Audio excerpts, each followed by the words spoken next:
जय जगत साथियों, आप सब ये सोच रहे होंगे कि आज हमने जय जगत से वीडियो की शुरुआत क्यों की है और क्या अर्थ है जय जगत का। साथियों, जय जगत कहने का अर्थ है मन में पूरे जगत के कल्याण और पूरे जगत की शांति की कामना करना। हम लोग जय जगन्नाथ कहते हैं ना, जगन्नाथ अर्थात जगत के नाथ। इसी तरह जय जगत शब्द के पीछे का दर्शन विनोबा भावे जी के इन शब्दों से स्पष्ट है। हम किसी से भी विशेष रूप से जुड़े हुए नहीं हैं, हम किसी संबंध पे विशेष रूप से जोर नहीं देते, हम किसी समुदाय, धर्म या जाति से बंधे हुए नहीं हैं।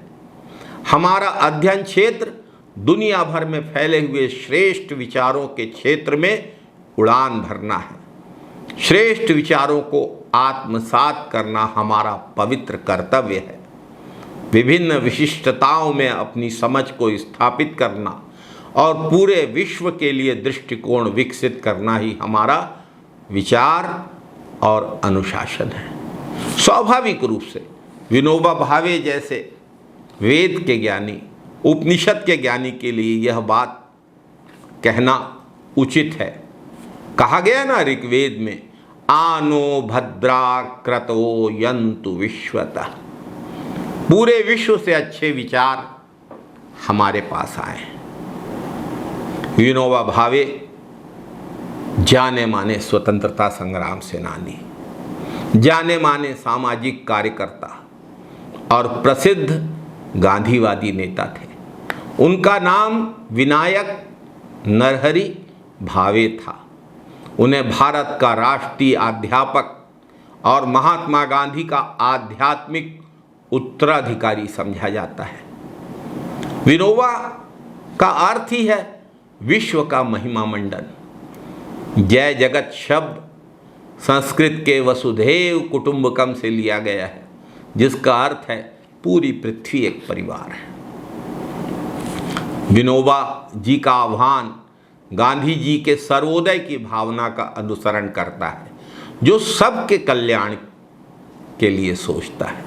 विनोबा भावे जी कहते हैं, सर्वोदय का मूल विचार इसी तथ्य पर आधारित है कि किसी एक का हित किसी दूसरे के अहित में नहीं हो सकता। किसी का हित किसी के साथ संघर्ष में नहीं होना चाहिए। जो किसी एक व्यक्ति के लिए अच्छा है वो सबके लिए अच्छा है। हितों का कोई टकराव नहीं होना चाहिए। विनोबा भावे जी आगे कहते हैं कि जब हम समझेंगे कि सभी मनुष्य एक हैं, तभी हम सच्ची खुशी और सच्ची संतुष्टि प्राप्त कर सकते हैं। विनोबा भावे जी का जन्म 11 सितंबर 1895 को महाराष्ट्र के रायगढ़ जिले में हुआ था। बहुत कम उम्र में ही भगवत गीता के अध्ययन से उनकी रुचि अध्यात्म की ओर बढ़ने लगी। विनोबा भावे जी की जीवन धारा में महत्वपूर्ण मोड़ तब आया जब वे महात्मा गांधी के संपर्क में आए। वो बनारस हिंदू विश्वविद्यालय में पढ़ रहे थे, तब वो गांधी जी के संपर्क में आए। 1916 में जब एक परीक्षा देने विनोबा भावे जी मुंबई जा रहे थे, तो उन्होंने रास्ते में अपने स्कूल और कॉलेज के सभी प्रमाण पत्रों को जला दिया। उन्होंने प्रमाण पत्रों को जलाने के बाद गांधी जी को पत्र लिखा। 20 साल के इस युवक से गांधी जी बहुत प्रभावित हुए। गांधी जी ने विनोबा भावे जी को अहमदाबाद स्थित अपने आश्रम में आमंत्रित किया। 7 जून 1916 को विनोबा भावे जी की गांधी जी से भेंट हुई और वे उसी आश्रम में रहने लगे। विनोबा भावे जी महात्मा गांधी जी के सिद्धांत और विचारधारा में अटूट विश्वास रखते थे। विनोबा भावे जी ने गांधी जी को अपना राजनीतिक और आध्यात्मिक गुरु बना लिया। गांधी जी के प्रभाव में विनोबा भावे ने भारत के स्वतंत्रता संग्राम में बढ़ चढ़कर हिस्सा लिया, असहयोग आंदोलन में हिस्सा लिया। वो खुद चरखा कातते थे और दूसरों से भी ऐसा करने की अपील करते थे। विनोबा भावे की स्वतंत्रता संग्राम में सक्रिय भागीदारी से ब्रिटिश शासन नाराज हो गया। उन पर ब्रिटिश शासन के विरोध का आरोप लगाकर सरकार ने उनको 6 महीने तक धूलिया में जेल में उनको भेजा गया। धूलिया जेल में उन्होंने कैदियों को मराठी में श्रीमद् भागवत गीता पढ़ाने का काम किया। सामाजिक बुराइयों जैसे असमानता, छुआछूत और गरीबी को खत्म करने के लिए विनोबा भावे जी ने अथक प्रयास किया। गांधी जी ने जो मिसाल कायम की थी, उससे प्रेरित होकर समाज के गरीब तबकों के लिए विनोबा भावे जी ने काम करना शुरू कर दिया। विनोबा भावे जी ने सर्वोदय के महत्व को प्रतिपादित किया। सर्वोदय का अर्थ ही है सबका विकास। 1950 के उनके सर्वोदय आंदोलन के तहत अनेक कार्यक्रमों को लागू किया गया, जिसमें से एक भूदान आंदोलन था। 1951 में वह आंध्र प्रदेश, वर्तमान में तेलंगाना के हिंसाग्रस्त क्षेत्र की यात्रा पर थे। 18 अप्रैल 1951 को पोचमपल्ली गांव के अनुसूचित जाति के लोगों ने उनसे भेंट कर करीब 80 एकड़ भूमि मांगी ताकि वह लोग अपना जीवन यापन कर सकें। विनोबा भावे ने गांव के भूस्वामियों से आगे बढ़कर अपनी जमीन दान करने और अनुसूचित जाति के लोगों की जीवन रक्षा करने की अपील की। उनकी अपील का असर एक भूमि स्वामी पर हुआ, जिसने सबको हैरान करते हुए अपनी जमीन दान में देने का प्रस्ताव रखा। इस घटना के बाद भारत में त्याग और अहिंसा के क्षेत्र में एक नया अध्याय जुड़ गया। यहीं से विनोबा भावे जी का भूदान आंदोलन शुरू हुआ। यह आंदोलन करीब 13 वर्षों तक चलता रहा। इस भूदान आंदोलन के दौरान विनोबा भावे जी ने देश के कोने कोने का भ्रमण किया। उन्होंने करीब 58,741 किलोमीटर यात्रा की।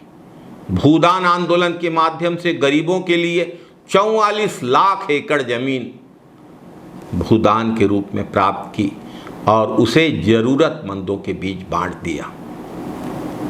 भूदान आंदोलन के बाद विनोबा भावे जी ने ग्राम दान आंदोलन की शुरुआत की, जिसका उद्देश्य गांवों को पूरी तरह से आत्मनिर्भर और स्वावलंबी बनाना था। ग्राम दान आंदोलन का मुख्य लक्ष्य गांवों को स्वावलंबी बनाने के लिए सामाजिक, आर्थिक और राजनीतिक सुधार करना था। विनोबा जी का मानना था कि गांवों को आत्मनिर्भर बनाने से ही भारत की सामाजिक और आर्थिक समस्याओं का समाधान हो सकता है। विनोबा भावे जी भगवत गीता से बहुत प्रभावित थे। विनोबा भावे जी के विचार और विनोबा भावे जी का जीवन गीता के सिद्धांतों पर ही आधारित था। उन्होंने गीता पर एक बहुत सुंदर किताब लिखी है, गीताई।